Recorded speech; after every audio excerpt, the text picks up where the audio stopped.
Buenas noches. Hoy les voy a exponer el tema de el contacto del español con otras lenguas europeas en el Cono Sur. Bueno, se dice que un idioma entra en contacto con otro cuando parte de los habitantes de esa población empiezan a hablar ese idioma extranjero.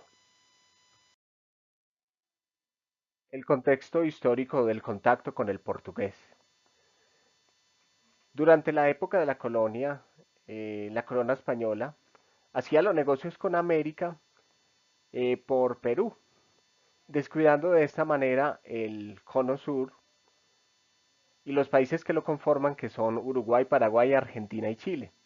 Esto se debía a que los países del cono sur contaban con pocas minas de oro y de plata, entonces la corona española estaba desinteresada con estos países. Y como todos sabemos, los brasileños fueron colonizados por los portugueses y la frontera sur de Brasil es Uruguay. Entonces los portugueses empezaron a ganar terreno eh, en el norte de Uruguay, enseñando su idioma a la población. Es decir, los habitantes de Uruguay empezaron a interaccionar con los brasileños y muchos de ellos adoptaron el portugués, muchos de los uruguayos adoptaron el portugués como su idioma principal.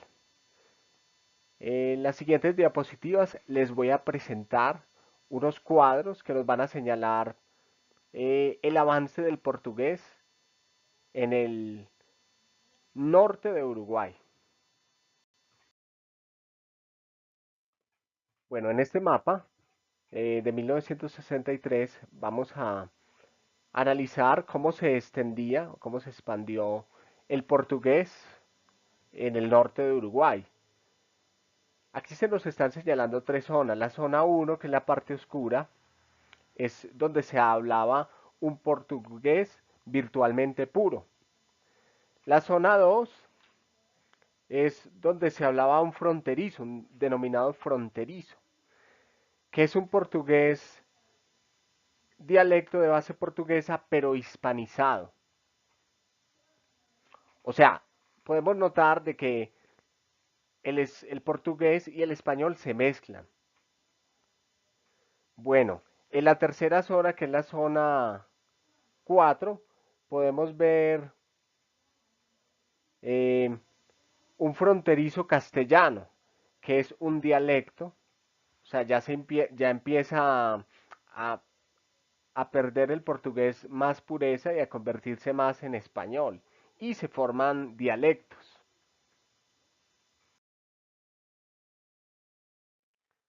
Bueno, en este cuadro podemos ver unas estadísticas más actualizadas hacia el 2002, donde se habla pues de que el portugués tiene influencia en Uruguay hasta estos tiempos modernos. Podemos notar de que en la década de 1970 hubo algo que marcó el destino del español para la República de Uruguay. Y fue que se estableció una dictadura militar en la década del 70 y unas políticas lingüísticas donde se promovía el uso exclusivo del castellano. Esto dio a que gran parte de la población, sobre todo de la población joven que nació después de 1970, empezaran a manejar el idioma castellano. Y 30 años después, es decir, para 1999 y 2002, podemos ver que las personas que tienen entre 55 y 79 años hablaban un 94%, 94.7% portugués uruguayo y ambas lenguas solamente un 5.3%. Bueno, el grupo 2 de personas más jóvenes de 30 a 54 años, 66.7% hablaban para esta fecha, es decir, para el 2002, en un portugués uruguayo. Y Apenas un 5,6% hablaban ambas lenguas. Podemos notar que el 27,8% hablan solo el castellano o hablaban solo el castellano para esta fecha. El grupo 3, que son la población más joven, de 12 a 29 años, para esta fecha del 2002, el 4,3% hablaban el portugués uruguayo. El 21,7% hablaban ambas lenguas. Y el 73,9% eh, hablan o hablaban el castellano. Bueno, ahora vamos a hablar acerca del inglés en Buenos Aires. Después de la independencia de Argentina en 1820, eh, los argentinos y los ingleses empiezan a hacer muchos negocios. Entonces, muchos ingleses vienen a vivir a Argentina, a establecerse en Argentina para 1878. Y ellos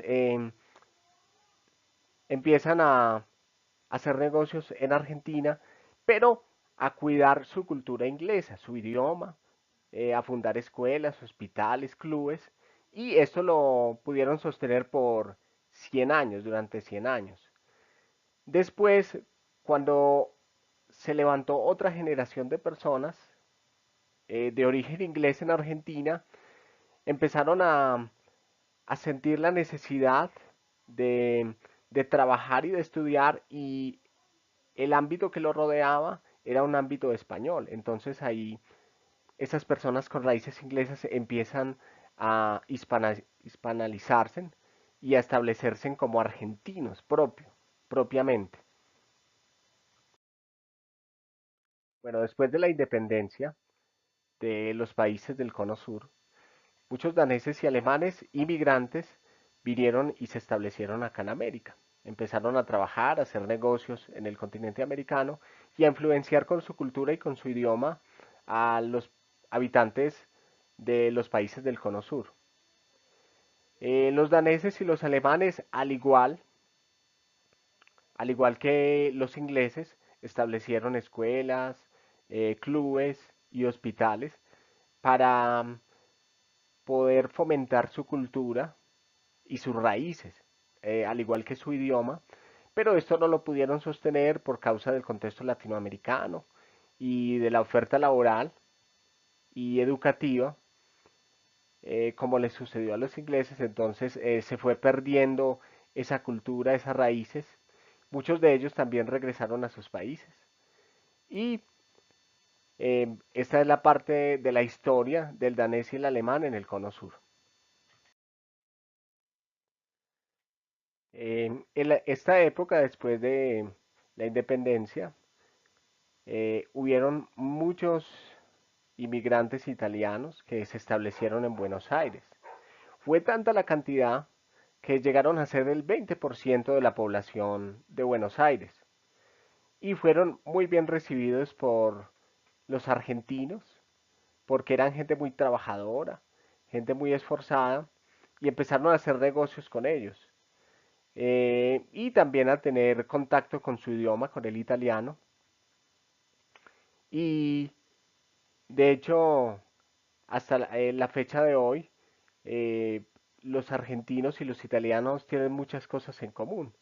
De hecho, en Argentina, muchos de los apellidos de los argentinos son de origen 100% italiano. Eh, bueno, se puede decir que por causa de este contacto del italiano con el español en Argentina, se formó un dialecto o una interlengua que se llamó el cocoliche, que era una mezcla entre español con italiano. De esta manera hablaban los argentinos que tenían contacto con estos italianos. Bueno, esto fue todo. Les agradezco por su atención prestada y Dios les bendiga.